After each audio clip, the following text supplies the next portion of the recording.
and to envision how the tools of the future can help repair the harms of the past.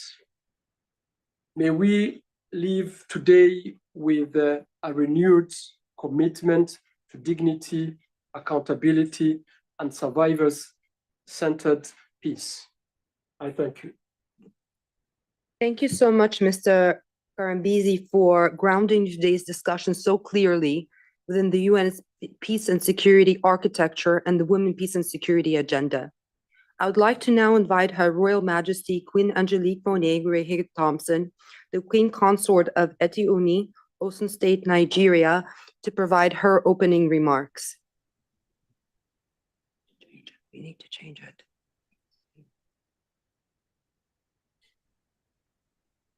Your Excellency, distinguished guests, speakers, delegates, partners, and friends, I am honored today to speak on this International Day for the Elimination of Violence against Women. This day reminds us of the painful truth that millions of women and girls live through violence, not only because they are weak, it's not because they are weak, but because the system fails to protect them. Today, we affirm that protection, dignity, and peace are not privileges, they are rights. Conflict-related sexual violence attempts to destroy, identify, and belonging. Survivors carry invisible wounds, often in silence, due to the fear of stigma. Silence itself is a form of violence. To end the violence, their voices must be heard. Technology has transformed our world and connected us across nations. And there are tools that are around right now that still continue to exploit individuals and manipulate images. This is why today's discussion is urgent. Artificial intelligence is not neutral. It reflects our values. If we can use it carefully, it can perpetrate good. And that is why I'm happy to be here today, because we are here in healing, justice, and peace. I commend UNITAR, the Kigali Genocide Memorial, and Generative AI for Good for the leadership. Initiating Hearing Their Voices offers survivors a responsible and compassionate way to speak. We do this without exposing identity, without traumatizing them, and without risk. This testimony helps with dignity and moral compass. My work as a performing artist, filmmaker, and the Queen Consort of Etioni has shown me the healing power of storytelling.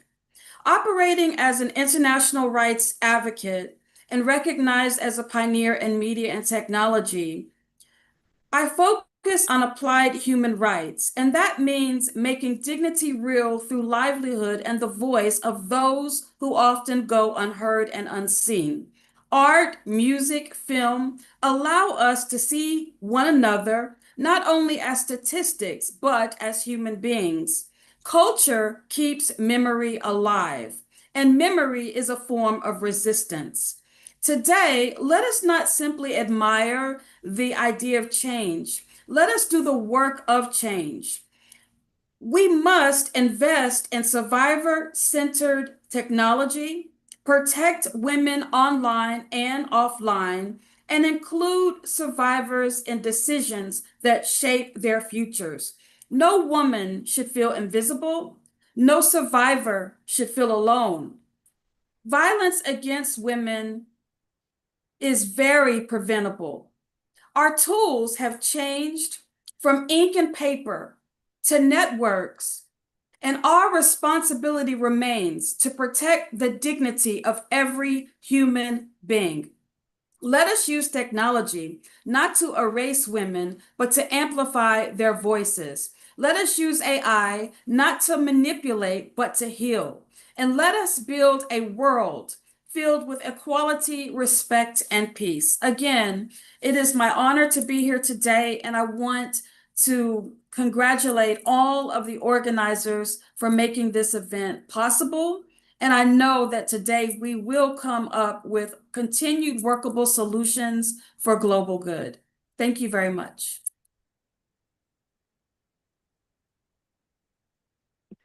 Thank you very much, Your Royal Majesty, for lending your voice to this very important issue. We now turn to moral leadership and lived experience voices that remind us what is at stake beyond policy and institutions. It is my deep honor to welcome the spiritual leader of the Druze community, Sheikh Mufak Tarif, for our keynote address, which will be also translated from Arabic to English.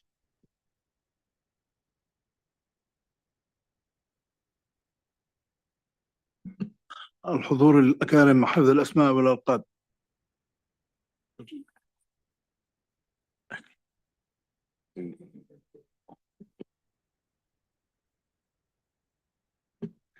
In the name of God, the most compassionate, the most merciful, dear guests, with full respect to all titles and ranks. أقف اليوم أمامكم حاملا صدى مئات الآلاف من إخوتي وأخواتي من أبناء الطائفة الدرزية من السويداء المحزونة المنكوبة. Today I stand before you, carrying the echo of hundreds of thousands of my brothers and sisters from the soulful and afflicted city of Sweden, sons and daughters of the Druze community. عبر صوتي المجروح هذا تنطق حناجر طائفة الموحدين الدروز التي لا تزال تصرخ وتنادي وتشكو وسط صحراء قافلة من الصمت الدولي المخيف. Through my wounded voice, the cries of the Druze community and other minorities speak voices that continue to call out, to plead, and to protest amid the desert of frightening international silence. أتحدث إليكم اليوم نيابة عن المقهورين والمظلومين القابعين تحت وطأة الإرهاب الذي أحرق البيوت والمسنين واغتصب النساء وقتل الأطفال وأباد كل معالم الحياة وفرص النجاة. I speak to you today on behalf of the oppressed, those who live under the weight of terrorism that burned houses and the elderly, raped women, killed children, and erased every sign of life and every chance of survival. أخاطبكم اليوم لا باسم طائفية ولا سياسة ولا دين، بل باسم الإنسانية التي جعلها الله تعالى للبشرية مقاما مشتركا ورمزا معتبرا، مصرين على التمسك بها بما تمثله كقيمة أخلاقية سامية من التقارب والتسامح والتفاهم بين الشعوب، بعيدا عن مظاهر التطرف الرجعي الأثيم الذي ندفع فاتورته دموعا ودماء في دول هذا العالم المحتاج التشافي والسلام. I address you today not in the name of sect, politics, or religion, but in the name of humanity, humanity that God has granted us as shared and secret value for all people, humanity that we insist on upholding as a noble moral principle of closeness, tolerance, and understanding between nations, far from the aggressive extremism whose cost we continue to pay in tears and blood across the world, leaning for healing and peace. قبل نحو 5 شهور شهدت السويداء حملة إرهابية ممنهجة شنيعة كان هدفها واحدا وواضحا وعلى مرأى ومسمع من الرأي العام، القيام بإبادة عرقية جماعية لأبناء الطائفة الدرزية في سوريا وطمس هويتها وخصوصيتها وتاريخها العريق في الشرق الأوسط. 5 months ago, Sweden was subjected to a brutal and systematic terrorist campaign with a signal clear, objective, visible to all, to carry out a collective ethnic cleansing of Syria Druze community, erasing its identity, its uniqueness, and its ancient history in the Middle East. حملة إرهابية غاشمة تكفيرية لم يكن لها أي دافع سوى الكراهية والتعصب الأعمى، حيث اقتحموا حرمات البيوت إفكا وعدوانا وأباحوا الدماء التي حرم الله سفكها ظلما وبهتانا، وأحرقوا ونهبوا وقتلوا وأسروا واغتصبوا ضاربين بعرض الحائط قيم الإسلام المعتدل العادل الآمر والداعي إلى السلم والسلام. A barbaric, extremist, and ruthless terrorist assault driven only by hatred and blind fanaticism. They stormed homes in deceit and aggression, spilled blood, that God has forbidden to spill unjustly, burned, looted, killed, captured, and raped, violating every principle of moderate and just Islam, which commands the abandonment of ignorance and calls for peace and reconciliation. خلف هذه الجهات الخارجة عن القانون كما يروج الإعلام المغرض المضلل، حكومة غضت النظر وأرخت القيود أمام حملة المجازر الشنيعة التي وقعت ضد العلويين، وبعدها أمام تفجير الكنائس والتعدي الذي طال المسيحيين، ليحين بعد ذلك دور الدروز. Behind these so-called lawless groups, as misleading media would have the world believe, stands a government that turned a blind eye and loosened the reins before authorities that first target the Alawites, then church bombing and assaults against Christians, until the turn came for the Druze. أمام هذا الواقع على العالم أن يتحرك ويتخذ كافة الإجراءات من أجل ضمان الأمن وبسط الأمان في منطقة السويداء المنكوبة، وردع الهجمات الإرهابية على الدروز في سوريا مع رفع الخناق القسري المفروض على المحافظة، وفتح معبر إنساني لتمرير الغذاء والدواء للقرى الدرزية المحاصرة المنقطعة عن العالم، إلى جانب توفير الاحتياجات الأساسية التي تسد رمق الأطفال الرضع والمسنين وآلاف المواطنين العزل من الأقليات الذين أنهكهم التعب وأتعبهم القهر الطويل في ظل ما يقاسونه يوميا من مرارة التهجير والمرض والجوع، دون أن يجدوا من دول العالم منظماته من يرعى السمع أو يلبي النداء. In the face of this reality, the world must take action, implementing all necessary measures to ensure security and safety in afflicted Sweden, deterring terrorist attacks against the Druze in Syria, lifting the suffocating siege imposed on the government, and opening a humanitarian corridor for food and medicine to the besieged Druze villages cut off from the world.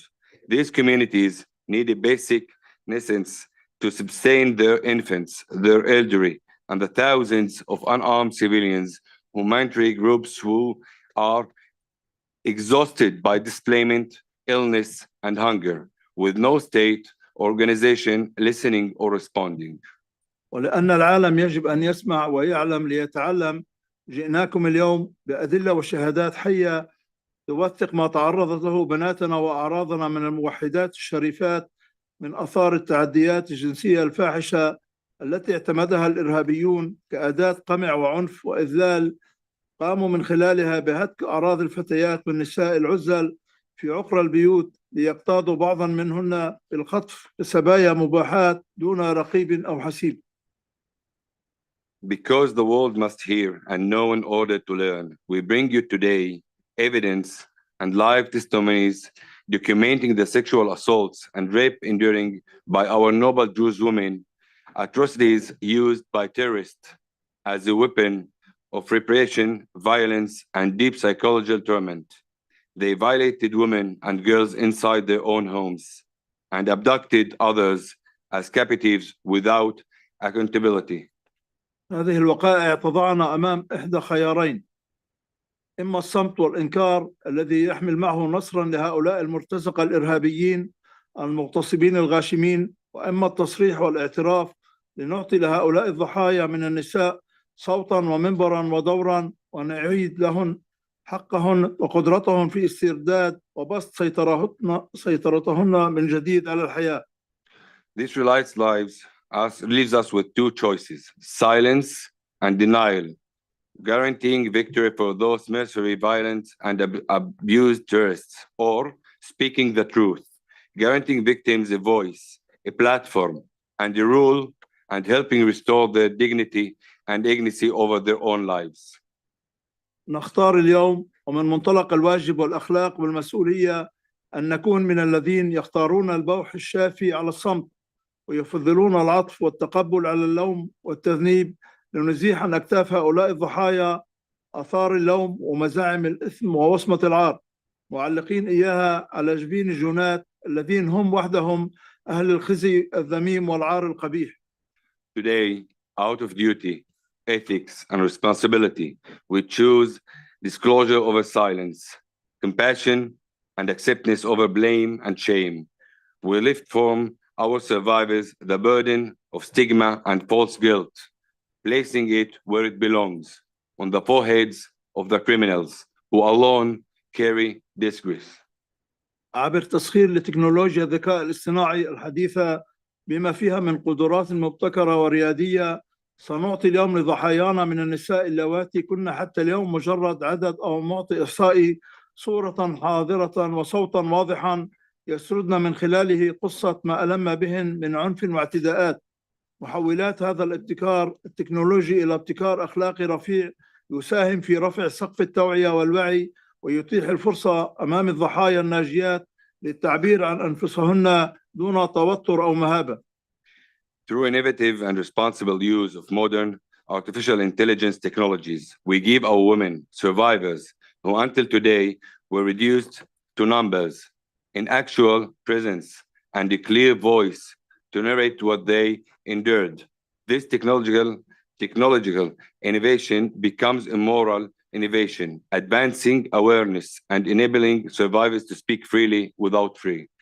هذه الأصوات والشهادات التي تسمع اليوم للمرة الأولى هي بداية المسيرة نحو العدالة، والرسالة الواضحة التي نقدمها اليوم خارجا للمجتمع العالمي بدوله ومنظماته وداخليا لنا كطائفة تواجه للمرة الأولى في تاريخها المعاصر مثل هذا النوع الساقط من الإرهاب الجنسي والانتقامي. These voices and testimonies heard today for the first time mark the beginning of the path toward the justice we seek, both as a message to the international community and as a message to ourselves, as a community facing for the first time in its modern history this aberrant form of retaliatory sexual terrorism. لأنفسنا نقول لقد آن الأوان لنا أن نقلب الدفة ونتبنى مع ضحايانا الناجيات خطابا ونهجا جديدا يعترف بهن كمن يحملن أثقال الحقيقة ويشكلن الشهادة الصادقة القاطعة على جرائم الحرب التي شهدتها الطائفة الدرزية في سوريا على يد الإرهاب. To ourselves we say, the time has come to change course, to adopt with our survivors a new language and a new approach, one that recognizes them as the bearers of the truth and as the witnesses to the war crimes committed against Syria Jewish community. لقد آن الأوان أن نخرج هؤلاء الضحايا الناجيات من عتمة الخجل إلى ضوء الحقيقة، مستمعين إلى ما يسردنا على أسماعنا من صوت مخنوق دفين يحتاج لكسر سلاسل الصمت من أجل التعافي. The time has come to bring our survivors out of the darkness of shame and into the light of truth, to listen to their suffocated voices that must break the chains of silence in order to heal. لقد آن الأوان أن نتوجه إلى كل ضحية ناجية لنقول لها اليوم: لا تستسلمي ولا تنكسري ولا تترددي، قولي كلمتك ولا تسكتي، أنت الضحية ولست جانية، أنت صاحبة الحق ولست المسؤولة، فلا داعي لتحملي نفسك ذنبا ليس لك، ولا حاجة لتبرري أو لتعتذري، كلنا نقف وراءك وأنت لست وحدك، كرامتك لا يخدشها اعتداء وشرفك لا يدنسه معتدي، تذكري بريئة أنت وطيبي نفسا ولا تخجلي. The time has come to say to every survivor, do not surrender, do not break, do not hesitate, speak your truth and do not remain silent. You are the victim, not the abuser. You hold the right, you are not the one to be blamed. You carry no shame, you owe no apology. We all stand behind you, you are not alone. Your dignity cannot be violated by any attacker. Your honor cannot be tarnished by any crime committed against you. Remember, you are innocent. Do not be ashamed. على العالم الذي صمت وأغمض عينيه إزاء ما حدث في تموز الماضي أن يتحرك لتقديم العون ومد يد الدعم والمساندة لهؤلاء الضحايا من النساء والفتيات اللواتي يحملن على أجسادهن وفي نفوسهن آثار هذه الجرائم التي هي جرائم حرب وجرائم ضد الإنسانية، ويحتاجنا اليوم إلى وضع خطة عمل شاملة للعلاج والتأهيل على كافة الأصعدة غير مكتفيات بكلمات الشجب وخطابات التنديد. The world, which remained silent and shut its eyes to what occurred last July, must now take action, must extend tangible support to these survivors who carry on their bodies and in their souls the marks of crimes that constitute war crimes and crimes against humanity. The urgent needs a comprehensive framework for treatment and rehabilitation, not merely statements of condemnation.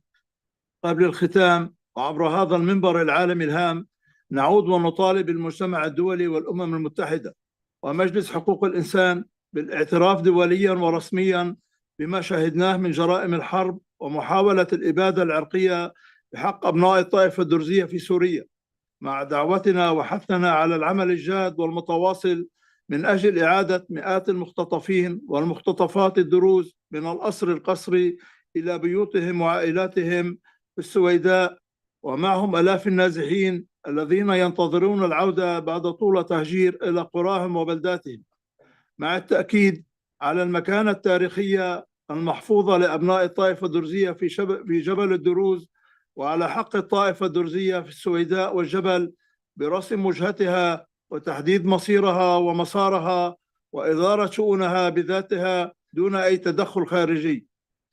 From this important global platform, we once again call on the international communities, the United Nations, and the Human Rights Council to formally recognize the war crimes and attempted ethnic cleanings committed against the Druze community in Syria.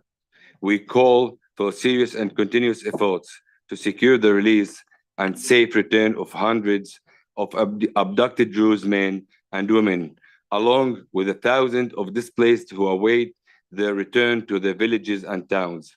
We reframe the historical and rightful place of the Druze in Jabal Druze and their right in Sweda and Mountain to determine their own path, future, and governance without external interference. في الختام نرفع الصلاة ونكرر الدعاء من أجل شفاء جرحى القلوب والنفوس والأجساد الذين يحلمون آملين مثلنا بعالم يسوده السلام والوئام ونتنقل فيه بحرية بين الدول والأوطان حاملين أهم هوية وجواز سفر على غلافه مكتوب أنا إنسان أنا إنسان. We rise our praise for healing of the wounded in body, heart, and spirit, who dream, as we do, of a world of peace and harmony, where people move freely across nations, carrying the most important identity and passport in existence, the words, I am human. مقدرين لكم حسن الدعوة للمشاركة في هذا الاجتماع، شاكرين لكم طيب الحضور والاستماع. السلام عليكم ورحمة الله وبركاته. We express our gratitude for your invitation to participate in this meeting. Thank you for your presence and your attention. Peace, mercy, and blessings of God be upon you.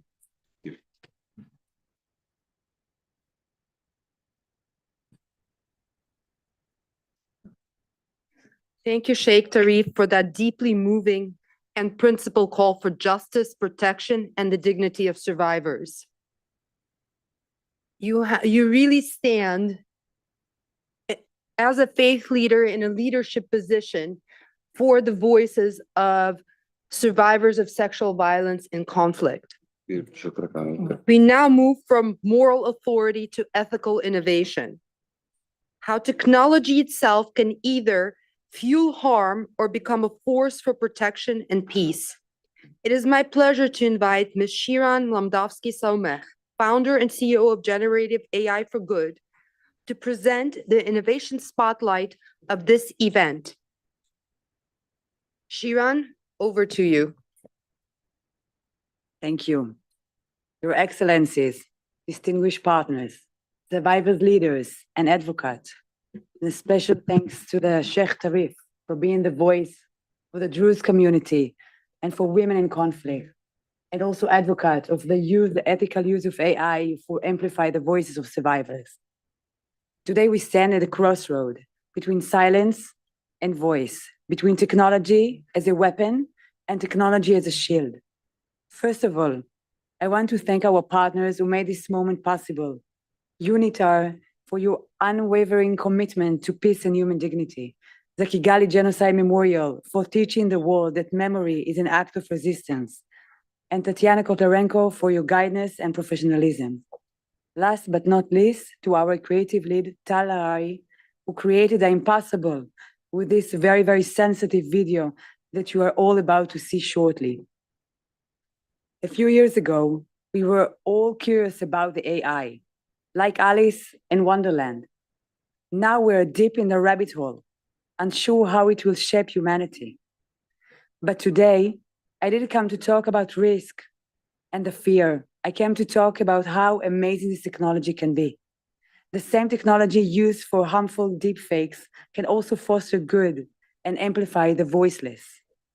I've experienced firsthand how this technology, when used in a responsible and professional way, can increase empathy and give voice to the silence and have a positive effect of life-saving matters. Conflict-related sexual violence is one of the most unreported crimes in human history, not because it's not exist, but because the world made its speaking impossible. Taboo, stigma, shame, and fear silence survivors. When a survivor face becomes her vulnerability, speaking becomes an act of danger. In that silence, abusers go free, policies remain unchanged, and the world move on, making it the perfect crime.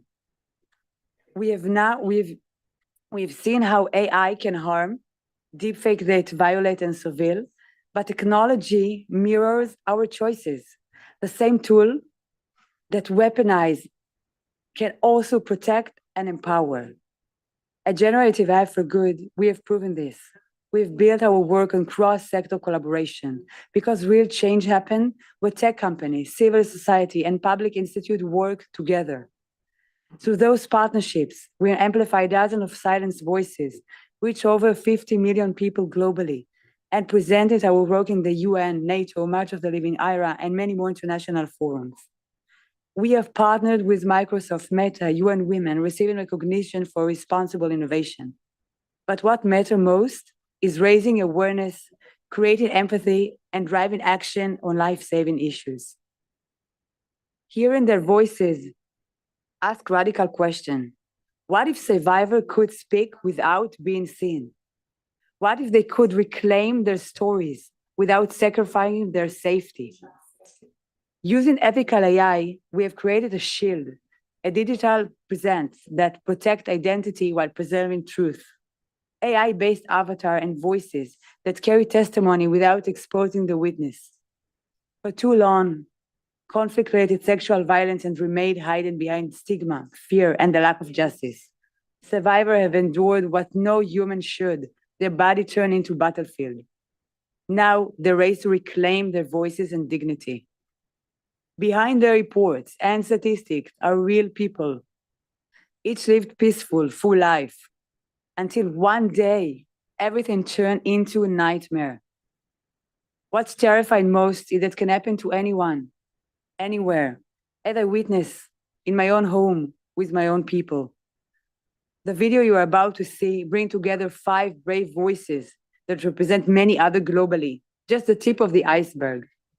Fauzia, Noor, Chen, Marie, Oksana, they survived the impossible and today seek justice and fight for truth. 5 women across 5 conflicts, spanning decades and continents, yet their stories shared horrific similarities. The same crime used the weapon of war, the same silence imposed by shame and fear, and now the same courage to speak. Each survivor chooses how to tell her story, some with their own face and voice, others through a shield of AI protection. In addition, this technology does something we didn't expect. It's make those stories accessible. It served as the mediator between the real person and the audience. When content is less confronting, it's reach wider audience, it's become shareable, it's become education, it's become impossible to ignore. As part of this initiative, we've established new standard in AI ethics through dedicated icons that identify AI-generated characters, AI-generated audio, lip sync technology, and identity protection. Those build trust and prove that transparency and protection can coexist. We cannot do this alone. We need collaboration across sectors. Survivors, your story matters. You can now share it safely. Tech companies, explore with us how AI can be deployed responsibly for humanity as protectors, not just innovators, organizations and decision makers in this room and beyond. Join us, bring verified testimony and share it worldwide. Help us scale this movement. When one testimony is heard, others come forward and start healing. Justice begins to shift. This work requires technology, partnerships, and collective courage. We have them all here today. Now we need you to join our journey. This movement of responsible AI fosters good. Survivors are ready to speak. Now the question is, are we ready to act? Thank you. Now let's hear their voices.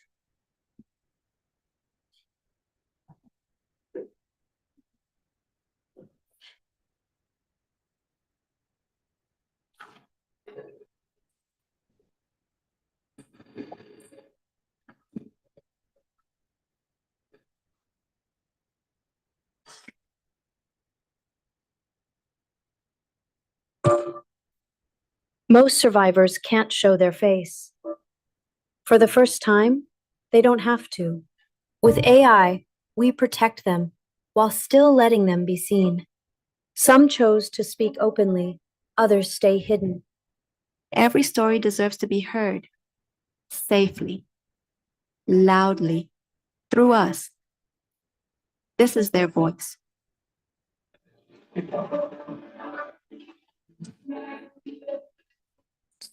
I need your help. It's very terrifying here.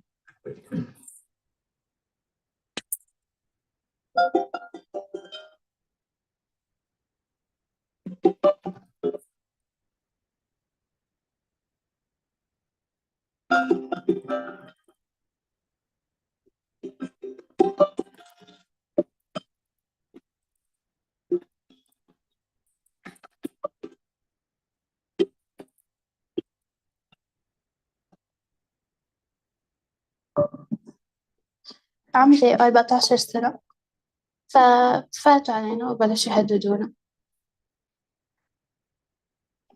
كانوا سوريين ومكتوب على عدلاتهم الأمن العام.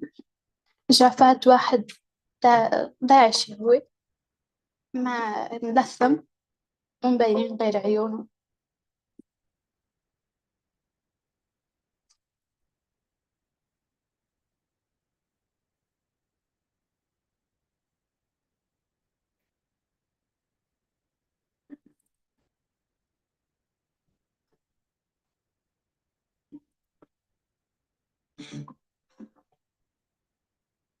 Mu muryango wacu ubuzima bwawo bwari bwiza, twari abana 12, akaba ari njye wari umuhererezi.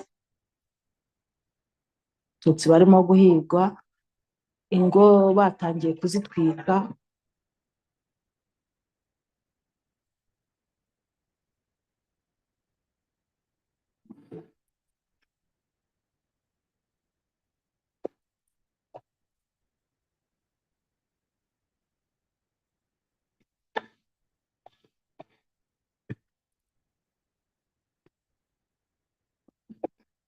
Ми щойно приїхали із відпустки, і на другий день почалася окупація. А 7 березня вони вже були в моєму домі.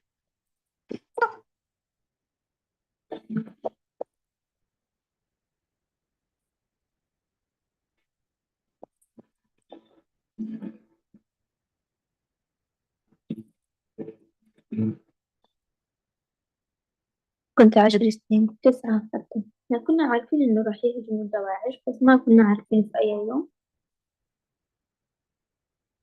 كنا نايمين في الساعة تقريبا 1 في الليل أو بين 1 و2، صار إطلاق نار.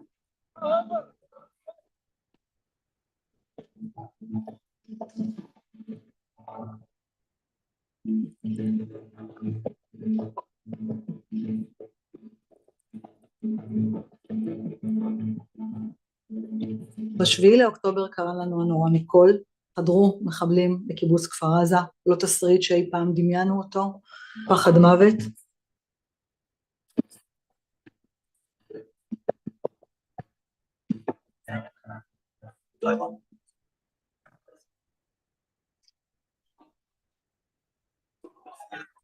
byari biteye ubwoba aho nagize ubwoba aho maze kubonera aho abantu bakubiswe barimo kuza, aho abantu barashwe amaguru barimo kuza.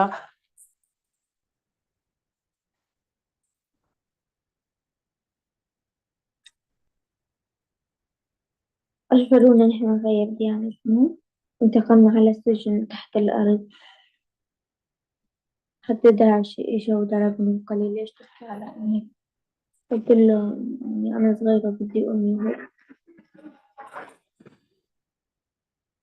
وقفني شلحني وعي، ما في وسيلة يتواصل معه، وكان في مثل فريزة صغيرة على البرندة المسكرة.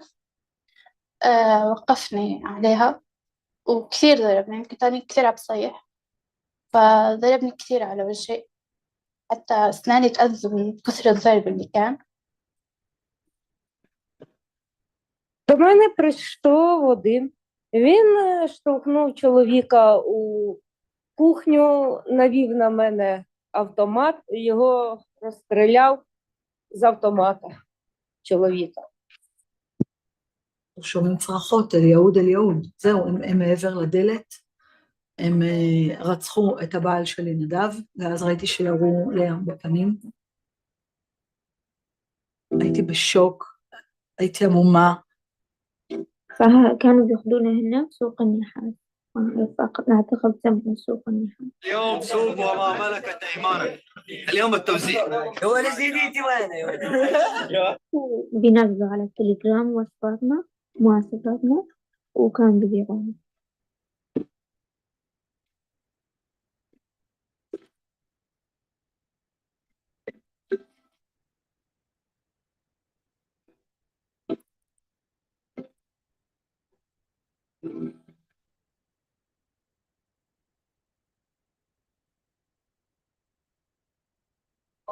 אנחנו עוברים את הגדר,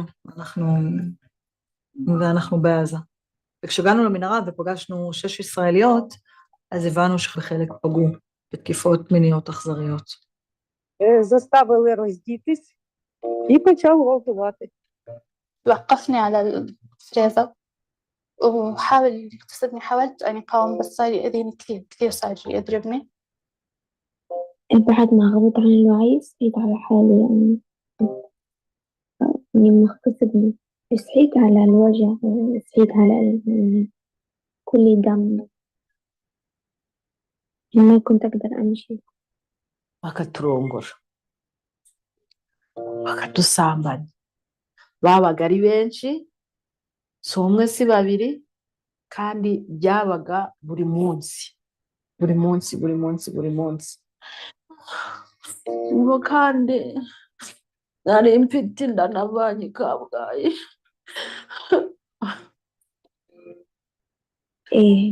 ما كنت أعرف، بس فجأة يعني بطني كبر وحسيت إشي كان بيتحرك ببطني بعد 5 شهور لما عرفت يعني إيش يعني حمل.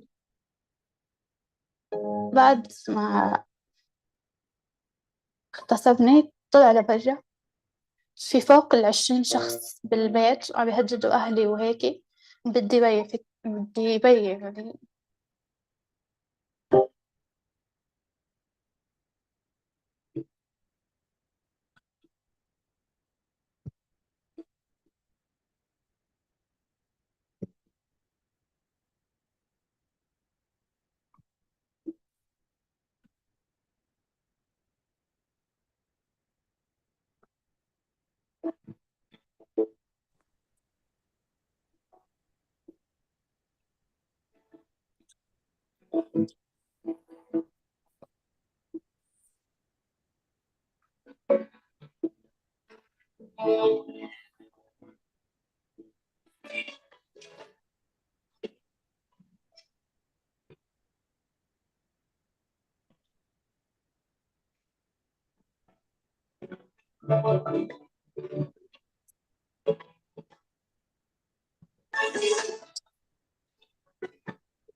Thank you, Shiran, for demonstrating how survivor-centered trauma-informed technology can shift the balance from exposure to protection. We now turn to our high-level panel discussion. This panel brings together political leadership, survivor advocacy, legal accountability, civil society, and state responsibility to examine how we respond collectively to conflict-related sexual violence in the digital age. Each panelist will be invited to respond to questions. With that, I would like to introduce my dear friend, put it there, my dear friend, Ms. Fauzia Kufi, to respond to the following question. How has digital surveillance changed risks of conflict-related sexual violence? And how can ethical AI now protect women and document violations safely in Afghanistan? For example, to support the recently adopted independent investigative mechanism for Afghanistan. Fauzia, over to you. Thank you, Tatiana, for inviting me to be part of this very important and timely event. I also would like to appreciate and thank the organizers and truly enjoyed listening to all the conversations and keynote speeches. I hope you can hear me now. This year we commemorate the 25-year anniversary of Security Council Resolution 1325. If you look at the figures, the world today is even more living in a disparity, the disparity between gender, between global south and global north, between least developed communities, has even grown farther. In a time that we are speaking about how can AI help in documenting and transforming the way we work, let's not forget that in my country, women do not have access to basic and fundamental rights to education, to use a pen or a paper. I believe only if more women would have been given the role in the political leadership of Afghanistan, and if more women would have been given meaningful participation in the peace process in 2022 in Doha, the outcome of the peace process would have been different, and the fate of women in Afghanistan today probably would have been different. Lack of meaningful women participation in the peace processes make the peace processes less sustainable and more fragile. In terms of women participation in the peace processes, we're not only talking about physical participation, we're talking about their issues, their voices to be included. And that was my struggle in Afghanistan. After 5 decades of war, I wanted to have a dignified end and a just end to the war, because for me, war does not mean peace, does not mean ending war. Peace does not mean silencing the guns. That's a first step for me and for millions of survivors and people who have been affected by war in their communities. Peace is more than absence of war. It's about coexistence, it's about justice, it's about the ability to be able to express yourself and enjoy the freedom and liberty like any human beings. That was the reason I participated in the peace process in Doha, in Qatar, between the then Republic and the Taliban, which unfortunately, due to lack of adequate women participation and enough attention to their voices and their demands, and also many other factors. The peace process did not end the way we had hoped for. As a result, now 18 million plus women in Afghanistan or victim of apartheid policies by the government, by the Taliban, making Afghanistan the only country on earth that does not allow women to continue to be educated, to work, and to be recognized as a dignified human beings. This is not a problem limited to Afghanistan. It's a problem that is constantly growing. We see there are more and more women that are being used as a weapon of war. Not only their bodies are used as a weapon of war, but their rights are used as a political bargaining. So therefore, it's time for us to also think innovatively and see how we can ensure that the victims' voices, the survivor voices are there on the table. Only with inclusion of those voices, we can make a sustainable a peace process. Peace is not just a trading away of rights by signing a political agreement. As somebody who has grown up in war and was born in war, I understand the value of peace. But also we must make sure that it's a positive peace, not a negative peace. Because what we experience today in Afghanistan definitely is a negative peace, impacting the life of 40 million people back home. So today, we must use innovative ways to ensure that women who feel under house arrest by the Taliban, their voices are included, that internationally accountability mechanisms respond to their need. There is already a growing decline over the internationally recognized mechanisms such as the ICG, the ICC, the UN. We know that there is a decline on the trust of people over multilateralism. Therefore, the multilateral organizations need to make sure that they protect the voice of those voiceless. And that's why the investigative mechanism that was recently adopted by the Human Rights Council, thanks to all those countries who sponsored it, championed it, and voted for this mechanism, opens a way for ending culture of impunity, because we must end the culture of impunity, and we must not normalize discrimination on the basis of gender, religion, race, or any other particularities that we had no choice to choose them, but it was God's given particularities to us. We are being punished for that. I never choose to be a woman, but I'm proud to be a woman. Back home in my country, my sisters are being suppressed, amount to gender persecution for their gender. Do we have a global responsibility to protect the voiceless? Yes, we should, before it actually gets to our borders. Therefore, AI can play an important role. Although access to internet is another challenge in our parts of the world, not only in Afghanistan, but in many countries that experience dictators, they don't want the ordinary people to connect. Recently, probably you have heard that the Taliban in Afghanistan announced a blackout of internet. They disconnected internet for 3 days. So people in Afghanistan had no access to internet. Can you imagine in 21st century in my country, a group that their policies actually contradicts my religion, their policies are against Islam, deprive population on the basis of what they believe Islamic principles are, which are not true principles of Islam, and the world is silent because we think this is domestic policy of a country. Since when, my question is, that these suppressions, all of a sudden, become domestic policies? There is a universal declaration of human rights that we must all protect and respect. And therefore, my plea is that now we have the mechanisms. We must make sure that these mechanisms work and people trust them. Using AI or any other tool that is available, we must bring and uplift these voices before it's too late, before we experience another 9/11. I thank you for the opportunity.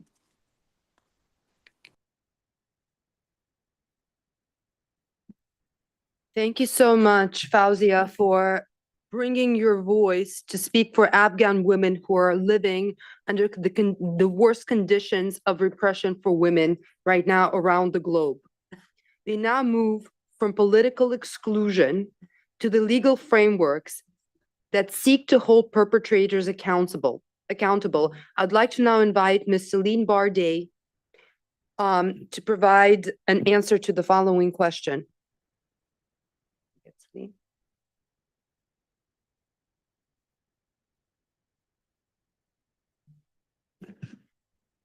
Good afternoon.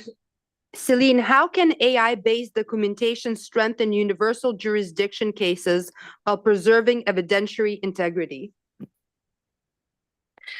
Thank you. First of all, thank you very much for this invitation. And I'm sorry I cannot be sitting with you today. I wanted also to outline the relevance of the video I just saw. I didn't see it before, and it's extremely impressive.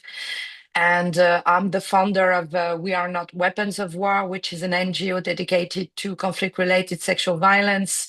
And, you know, the voices of survivor is a big challenge, and it's also extremely important to hear them. So I find this exploration of using AI to enable those voices to be heard extremely interesting. Now, coming to my subject, you have to know also that my organization developed a digital tool called Backup that is used to facilitate documentation, enable survivors to provide their testimonies and element of evidence, and it enables us also to better identify them and provide them with the support they want. And why I'm mentioning that, it's because in all of this, AI is, you know, a tool. Tech is a tool, AI is a tool. But just before getting into this, let's remind us that those are tools that are part of, you know, what we want to do or what we want to achieve. And I always say, those are not solutions. They can be part of a solution, but we have to be aware that this is not as itself a solution, and that we have to be also, of course, careful on how we use it and with which purpose, especially when we touch upon, you know, survivor of mass exaction or crimes. But for instance, we are using AI, and we are really at the beginning, because this tool has a part where survivors and witnesses can, you know, send the element of evidence and testimony and etc. But on the other side, we have what we call back office, and back office is actually what receive those elements. So where the AI comes into this, it comes into this because we have a part that is learning AI, which means that you will have an analyst that is going to analyze and, you know, tidy up those cases and looking for what is needed more, etc. Okay, check and corroborate. And the learning AI is going to learn from that. And then when I said AI is not a solution, in my opinion, but a tool, it's because there AI is going to learn from what the analyst is doing, and then it's going to help us to do it better, faster, you know, and sometimes even better, you know. So that's one thing. The second use of AI we have, and that's where I will come with the relevance when it comes to justice, because this is what I'm working on, is that we can build, I mean, not me, you know, I'm a pro lawyer, I'm not a tech person, but AI will help us through API and to go and look at what is on OSINT, like what is publicly available, and bring them in our back office element that would help cooperate testimonies. And why? And of course, it can do it, you know, much faster and much better, because as poor human being we are, it takes time to, you know, look for things. And why it is important, especially when it comes to CRSV survivor, for example, you do know that I was about to say for such a strange reason, because I'm asked a lot this question, but honestly, I never found the right answer why sexual violence is always the crime that we put in question and not others. I have always wondered about that, but especially because it is still the case, you know, the more we can corroborate the testimony we have, the solider we are, you know. And so all of this is extremely useful for justice. Why? Because it helps us to better prepare legal cases where with, you know, a kind of faster and bigger capacity. as I said, we are at the beginning of that, because to have AI developed and be a better tool, we need more and more data. So our tool is being deployed. It's the beginning. We have different pilot phases, including in Ukraine. And in the months coming, we will have more and more data. So, and the interest of that, that goes a little bit beyond AI, Tatiana, when you ask the question, is that we are also using what we call blockchain. And why it is important? Because on a very practical manner, you have a case and then you have a survivor. I can talk about North Nigeria right now. I just was reading one testimony we received like an hour ago. Okay, she will give her testimony, element of evidence. Okay, she will tell a story. And so we preserve that. And when we have checked that, because we work, of course, with people on the field, then we have all of that checked, done, corroborated, and etc. We use blockchain and we put these testimonies in, and blockchain is an added value. Why? Because we work, for example, with the International Criminal Court, also with investigator in France, because you have universal jurisdiction. Actually, in Paris, at the moment where I'm sitting, we have a case of a Congolese high-level person being tried for crime against humanity, where we are involved. That includes sexual violence provision in the indictment. And when we have that, and when we will have an investigator or juge d'instruction in France, investigative judge, who will ask for this testimony, we can show him that if we got this testimony, let's say 3 years ago, nothing has been modified. And that is being proved with using blockchain. And this is, not, you cannot contest that. And that's also what we use. So saying all of that, it means that I've been very interested since the beginning. Again, I'm a poor lawyer and I'm an international criminal investigator. I'm interested in technology, but I would say randomly, like everybody. And then I got more and more interested in it because I really saw that it can help, the justice process, the protection of survivor, and us to do better in our job and to be more solid, because that's my obsession. When I go on a legal case, I want to win, for the victims. And that's what technology can do. And it's the other thing, and I will finish on this, is that's why I was so moved and interested in the work you are doing here, because voices of survivors, at the beginning, when I set up backup, this digital tool we have, I was really very much thinking about justice, okay? But then I realized two things that actually splash into my face. First, the survivors were telling me, we feel so, good because we can tell our story safely and without any intermediary. And this is our voice being, secured somewhere. It means our story exists.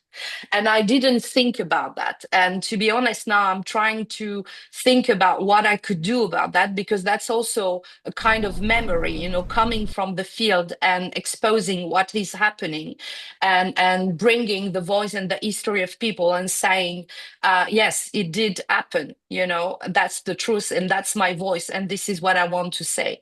And the second thing that is quite interesting with this tool is that it allows us to little by little, assess and screen, so to speak, the scope of conflict-related sexual violence. I was also very interested with this video, starting with the number of women that find themselves in a conflict. I don't know if you know, but until now, there is no global study on conflict-related sexual violence. My organization have been asking for resources to conduct it. And I always think, well, that says a lot, that this is a part that we don't want to look at because we don't know the precise scope, the modus operandi, and also who rape.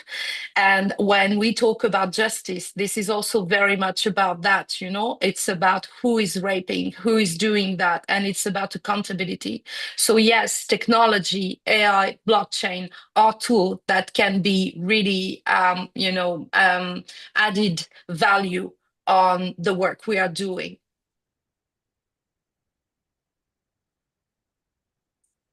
Thank you so much, Celine, for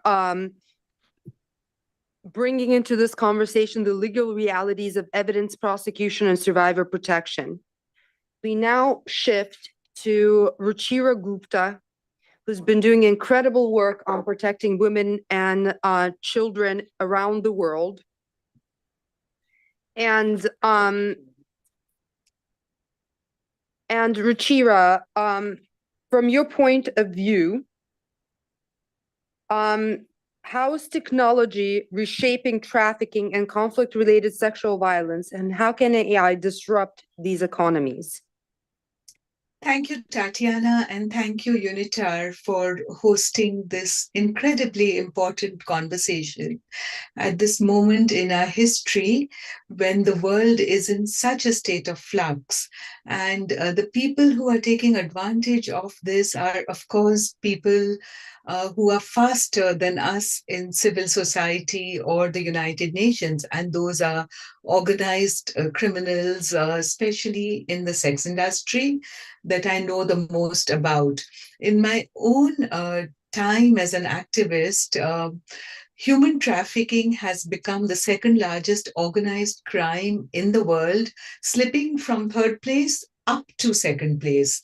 And this is also true because of technology. Traffickers have begun to take advantage of the new technologies which are available to them.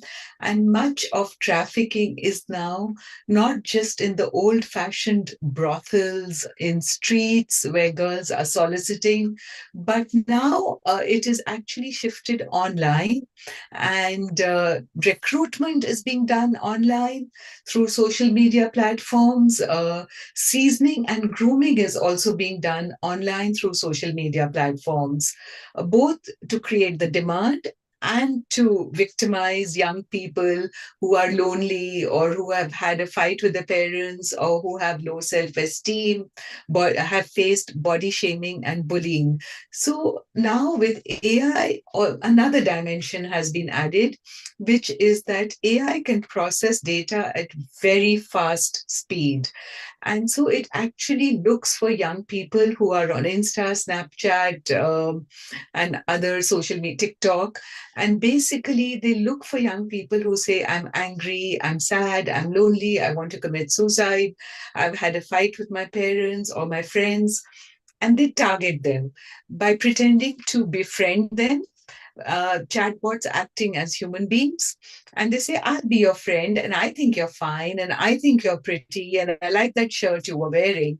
And slowly they become the closest companions to these young people and then begin to invite them into sexual acts.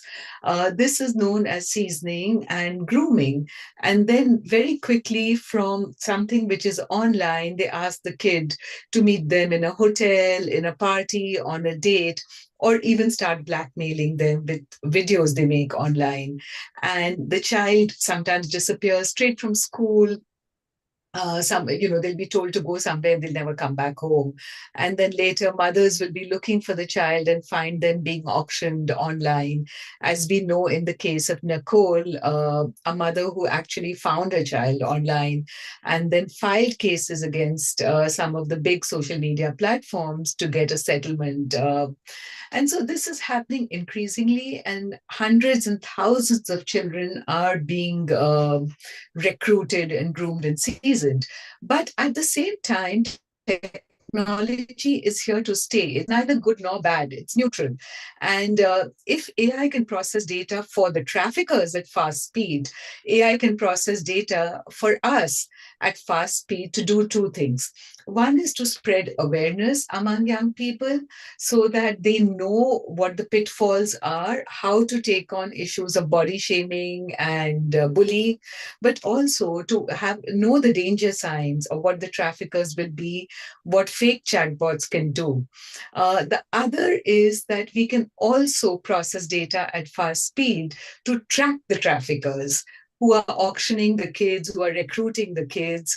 And one of the two best practices I would like to quote here is there are fake chatbots which have actually posed as sex buyers and entrapped men who are looking to buy young girls or very young boys, and actually then handed them over to the police. The other thing which AI has been able to do is to process data of hotel rooms or places where kids have been held hostage, and they have posted a picture somewhere. And through somehow matching images and information, they're actually able to zero in and work with Interpol and other police departments to actually zero in on these locations and find the kids, rescue them, and go after the people who own those rooms or hotels or places.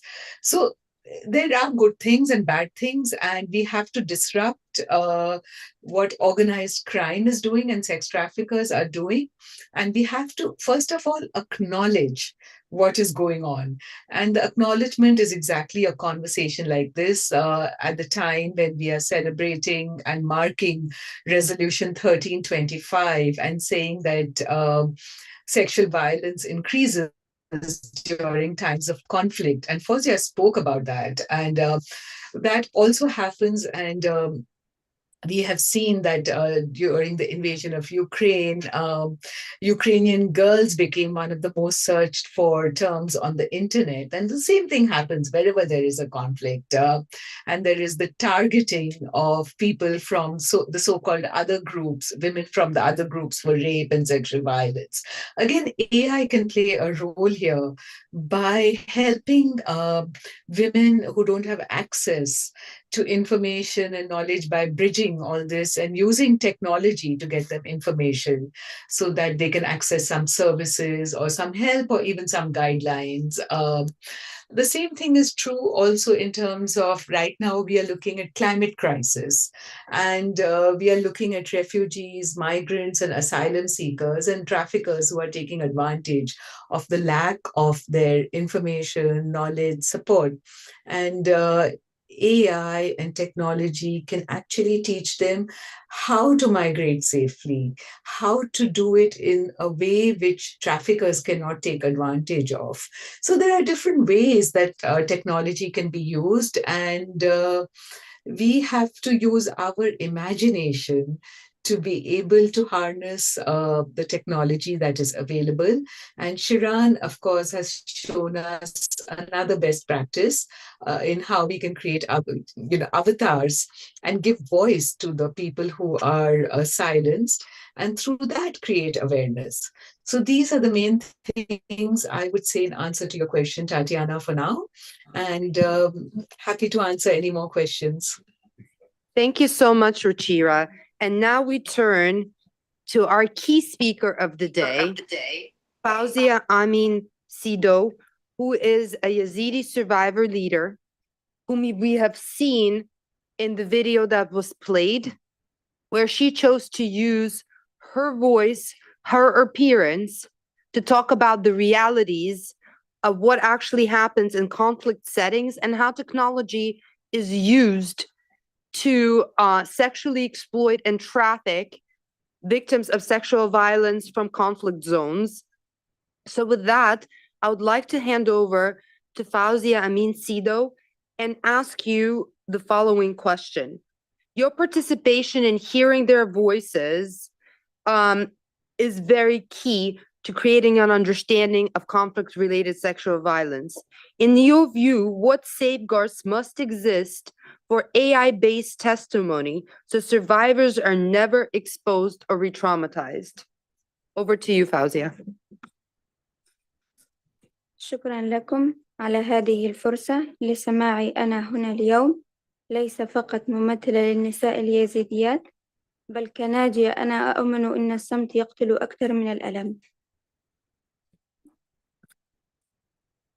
Thank you very much for having me today and hearing my testimony. I'm here not only as a representative of the Yazidi community, but as a survivor, as I believe that silence kills 10 times more than pain. الضمانات اللازمة للشهادة المعتمدة على الذكاء الاصطناعي. لكي تكون الشهادة آمنة لا بد أولا الموافقة المطلقة وتحكم الناجيين الكامل. يجب أن يقرر الناجيون كيف ستستخدم شهادتهم وأين ومتى. Guarantees should be provided for survivors in order to use AI to collect and provide their testimonies. First and most important thing that consent should be given for the survivors, how and in which manner their testimony should be used, when and where. It cannot be, the approval cannot be a one-time thing, but it should be an ongoing, revocable consent and built on a complete and full understanding of the situation. Tatiana, back to you. And just as a reminder, because we are here and we are going to respect a survivor leader, please do not take pictures without her permission, and please do not post any pictures of her without her permission. So this is very, very important, and I would like to remind everyone in the room to adhere to these rules. I know that Fauzia has a statement to make, so I would like to give the floor back to Fauzia to make her statement, which I think is going to be very compelling to all of you.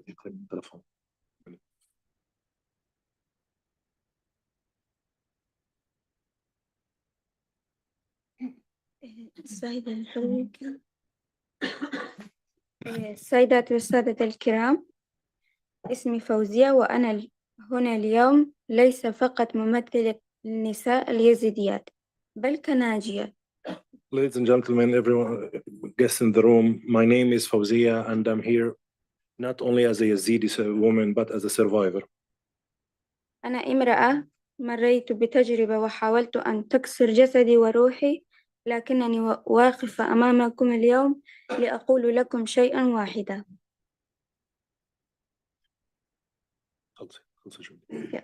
لقد نجوت ولم أفقد صوتي. I am a woman that went through an experience that tried to break my body and my soul. But yet I'm here standing in front of you today to tell you one thing. I survived and I will not lose my voice.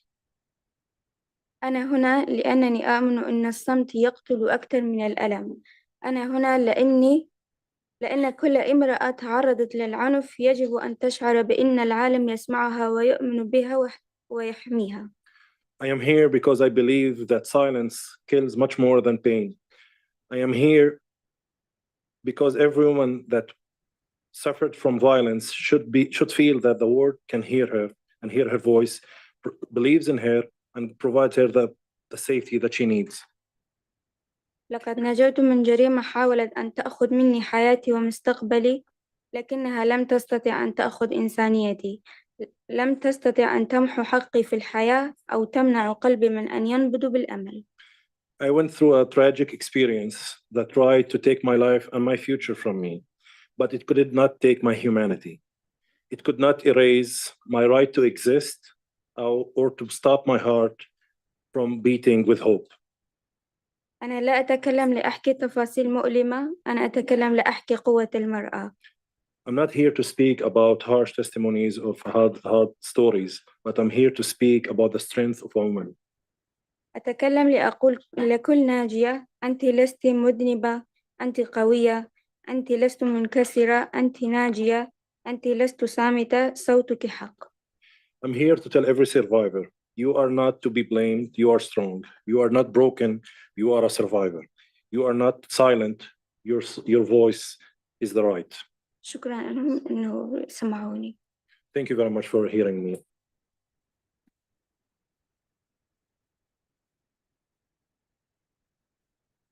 Thank you so much, Fauzia, for your courage and for standing as an example for a voice that can be used to speak for yourself, but also for others who have experienced this horrific pain, but who also use it to change the world.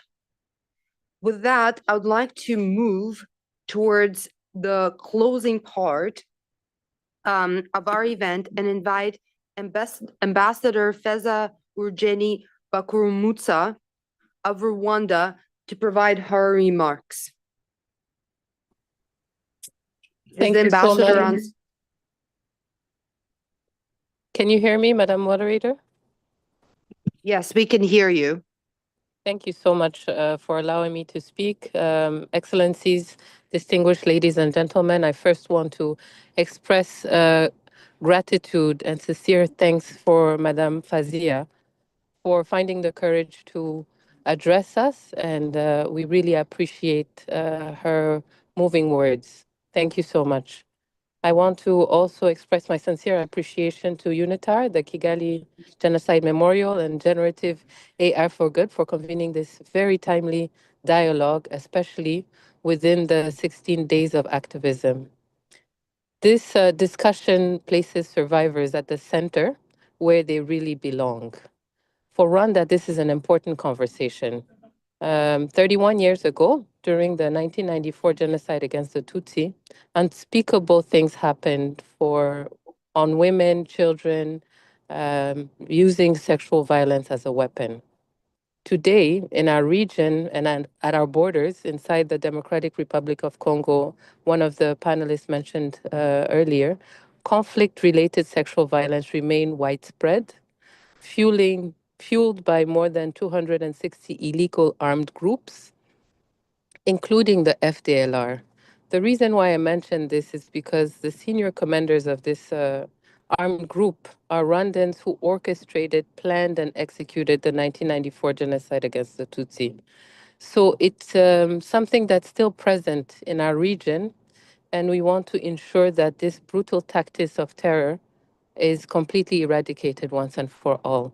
And having everyone at the table, both government, NGOs, and all the tech experts, and especially and most of all, putting survivors at the center of this discussion and our communities, this is the only way we can try to find ways to mitigate, heal, and continue to bring resilience to the survivors. So for just to share a bit of what has been happening in Rwanda, we have a Ministry of Unity and Civic Engagement who has as a mandate to evaluate and assess the unity and reconciliation taking place in the social national fabric of our population and society. Within that, they do that with research, with awareness, engagement. And one of the research that was published recently, it's called the National Unity Barometer. It found that 92% of respondents affirmed that genocide survivors had forgiven perpetrators to some degree. Yet forgiveness is not simple. What you might be able to do is provide forgiveness in order to heal yourself. And it's clear in the research because it goes on to explain that 48% believe that wounds from the genocide had not fully healed. And 60% of survivors consider their trauma as a major barrier to resilience. What we want to add to the discussion, and many things had been shared, Her Royal Majesty mentioned that AI can reflect our values. Sheikh Mufti mentioned that AI advances awareness for prevention and being able to provide survivors a platform to speak. Madam Fazia mentioned inclusive response that ensures that survivors have positive peace in the society. I can go on. I've taken notes, as you can imagine. One of the things that we want to also ensure the conversation captures is AI for an ability to prevent. Prevention is very key.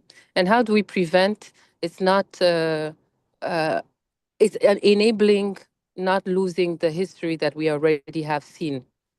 The capacity to ensure that survivors have their information and their stories captured and not forgotten. So I don't want to be long-winded, but this is a very important conversation for us. And I really hope that this is only the beginning and we can harness AI really to have empathy and have responsibility in the collective commitment to prevent conflict-related sexual violence. Thank you so very much for the time and the attention. Thank you, Madam Ambassador, for your comments and inputs, and a good summary of key statements made by our esteemed speakers today. Now, I would like to invite Freddie Mutanguha, who is Aegis Trust and Director of Kigali Genocide Memorial, who is one of the co-organizers of this event, for his closing remarks. Over to you, Freddie.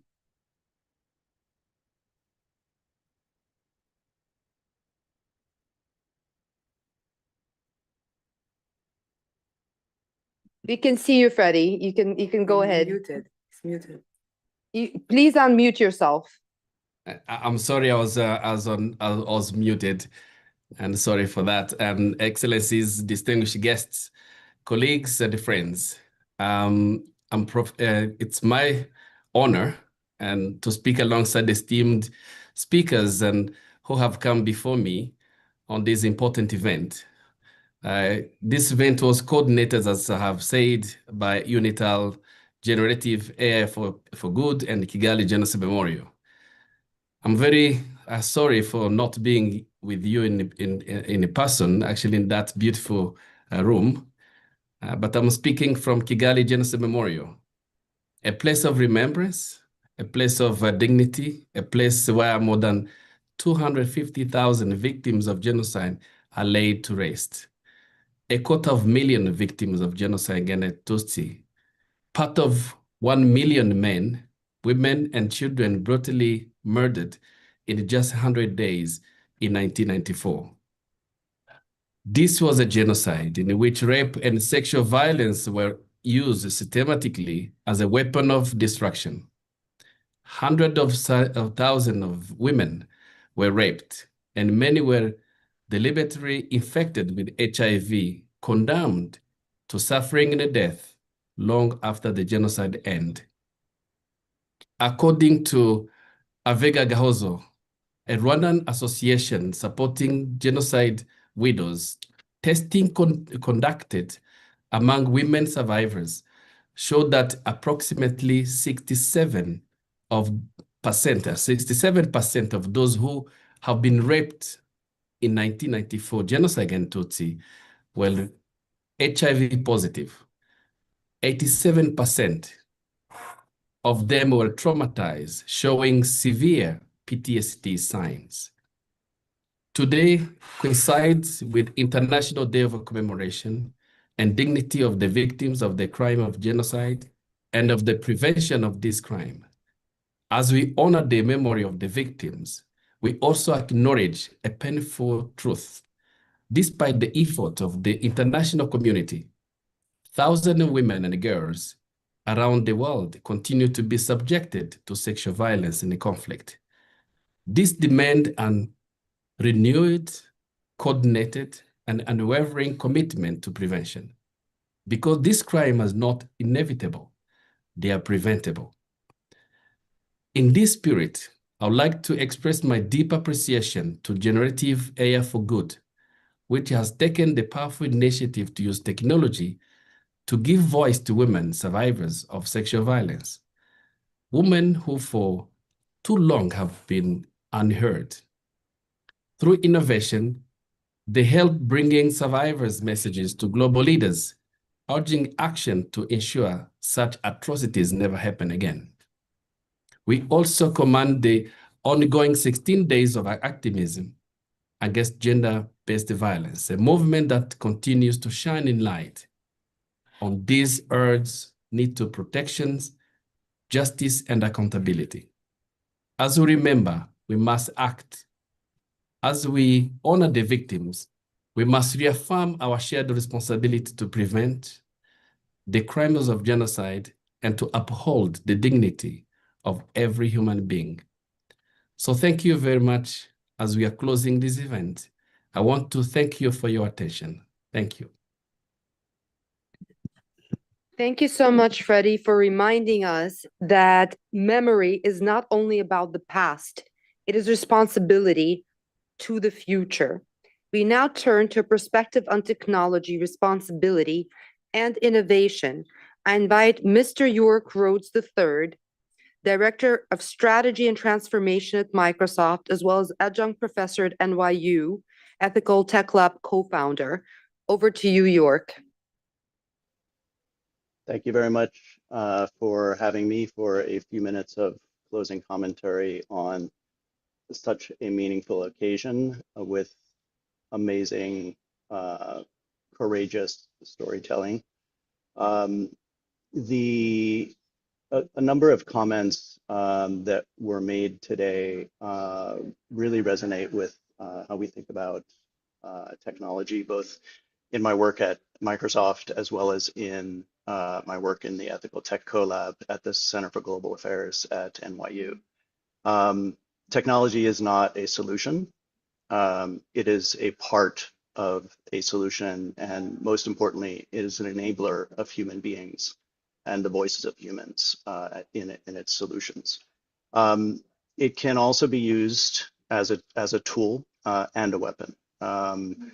Very poignantly, Brad Smith from Microsoft wrote a book called Tools and Weapons, very specifically to highlight this point, and is really incumbent upon us as ethical practitioners to look at the tools and ensure that we understand how they can be used as weapons, and how do we promote the usage of good to bring survivor stories to fore, for example. This is pretty important as we think about every wave of innovation and every wave of technology where there are new capabilities. As mentioned today already, we've spoken about AI and the various ways that that can accelerate good opportunities.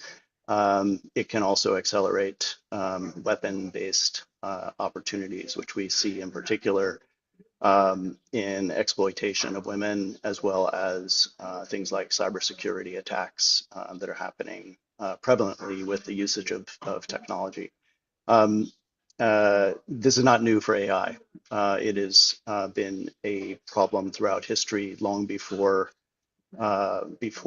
technology looked like AI looks today. And so that's also important to keep in mind is the struggle of good and evil has always been there.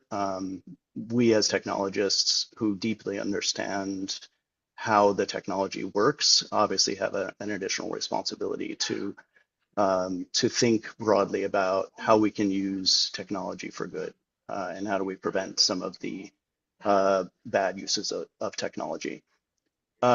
I heard today some interesting commentary that was very much aligned with my multiple innovation journeys. I've actually been involved with blockchain since 2015. I co-founded the work at Microsoft in blockchain, and the examples that were used, having a permanent record of transactional time-based or event-based history, is one of the key criteria that makes it useful technology from the perspective of understanding what happened, and understanding and providing permanent archives to evidence that is associated with what happened, as an example. The other examples through our collaboration with Sharon's work and Tatiana's work around using technology to drive empathy of the voices of survivors, but not just to drive empathy, actually to drive the distance which we can think about carrying a survivor's voice and the stories that survivors have to tell, and others who didn't survive need telling. And this is one of the powerful tools that we have in the Western world to help drive empathy into communities that otherwise don't sit in sessions like this session and don't experience the on the ground reality of war and of genocide in various parts of the world. And so that is a tool that we absolutely should be taking advantage of to help drive empathy. Empathy actually drives action. And it's really the first step using these tools to tell those stories and have impact with the tools. Additionally, some of the work that we do in the Ethical Tech Lab is specifically focused on how can we use technology like AI and other tools to accelerate the awareness and actually find signals of grooming behavior online, where about 90% of human trafficking recruitment takes place. And that obviously is something that requires scale and tools like cloud and AI hosted in clouds provides us with the scale to do that. And so that's something that we're looking very closely at, is how do we find and prove that a signal looks like a particular type of activity, such as grooming, and then use that to go search for incidences of that signal. In an ideal case, that can be used in a preventive manner to help a potential victim understand that the next action they're about to take is not going to be a good action for them to take. That's obviously requires additional adoption of technical approaches, but if we can find the signal, then I think we can solve for the technical adoption that could help prevent people from falling into the trap of human trafficking recruitment. The other, I think, really important point that we've done a lot of collaboration and thinking about through the work with AI avatars is memory. Using these tools for creating the stories of our generation, just as voice and written word was used to tell the stories of prior generations. The tools that we have today are tools that we should think about using as powerful ways to have memories of victims, of survivors, and other people in our lives. And so with that, I will pause my comments, but know that we are really thinking about the technology and the potential of the technology, not just to